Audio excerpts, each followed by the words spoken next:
7 signs that you're setting goals that are too small.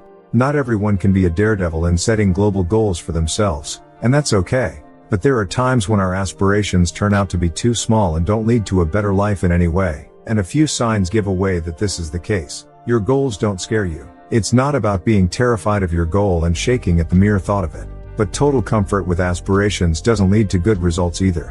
When you set goals that are too small, you don't fear failure, success, or change. But without practicing overcoming those fears, you risk getting stuck in the rut of life and failing to achieve more. Global goals always bring excitement and even doubt to your heart. But they are what help you overcome moral obstacles, conquer your fear, and take justifiable risks to make your life better. They lack creativity.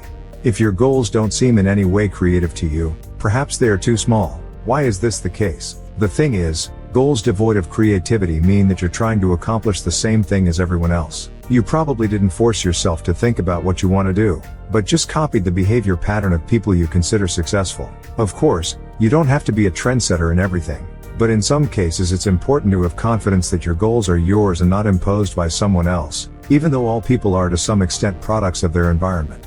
Be honest with yourself. Reflect on this. You may find that some of your goals seem unique and creative, rather than template versions of what other people achieve. It is these aspirations that you can't call too small. It's easy for you to visualize yourself achieving what you've envisioned. Big goals can be compared to a tall mountain or a tree that is not easy to climb. But that doesn't mean it's impossible. It's worth the effort, labor, and patience to conquer them.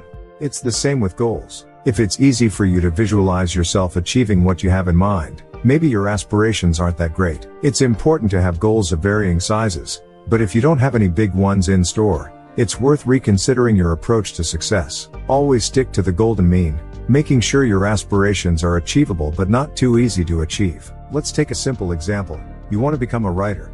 In case you just want to write some text and put it on the internet, your goal is too small. But if you dream of becoming the author of a world bestseller and in 6 months, without any special efforts and betting only on talent, to earn $1 million, your goal is more of a fantasy, not a feasible plan. The ideal big goal in this situation would be, I want to write a book that will become a bestseller. To achieve your goal, you'll not only have to work hard on the text, but also learn how to promote your work, what genres are popular at the moment, and at the same time work on your writing skills. You can achieve your goals on your own. Big goals are not something that can be achieved without help. Everyone who has accomplished something great has sooner or later turned to other people for advice or support. This may mean that you need someone to watch the kids while you attend advanced training courses, or someone with whom you can share business ideas without fear that they will judge your wildest plans. So, if you realize that your goal is so simple that it doesn't require the presence and help of others, don't think big. You are not changing. Big goals force a person to develop useful skills and revise his outlook on life. He overcomes his fears, learns to correctly perceive both success and failure, and notices how he becomes more confident, ambitious, wiser. But if, after achieving what you've planned, you realize that you're still the same person you were, then your goals are too small, so it's time to reconsider them. No one is telling you that you're crazy. What happens when you talk about a big goal? Some people support you and others notice that you're just crazy. They don't always say it outright, often with phrases like, "Are you sure you want to do this?" Or, "I know a little about it and I don't think it's a good idea." You shouldn't suspect that those around you are saying these things to you with malicious intent, although it can happen.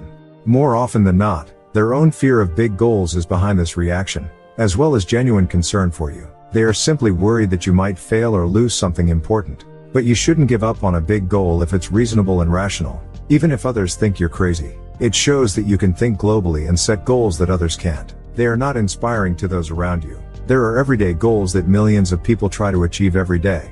They don't inspire excitement because they seem mundane and familiar. They are too small to get anyone inspired. Big goals have a completely different impact on those you tell about them. They help others to feel the desire to change their lives for the better, to try to achieve more, to be ambitious and to conquer their fears.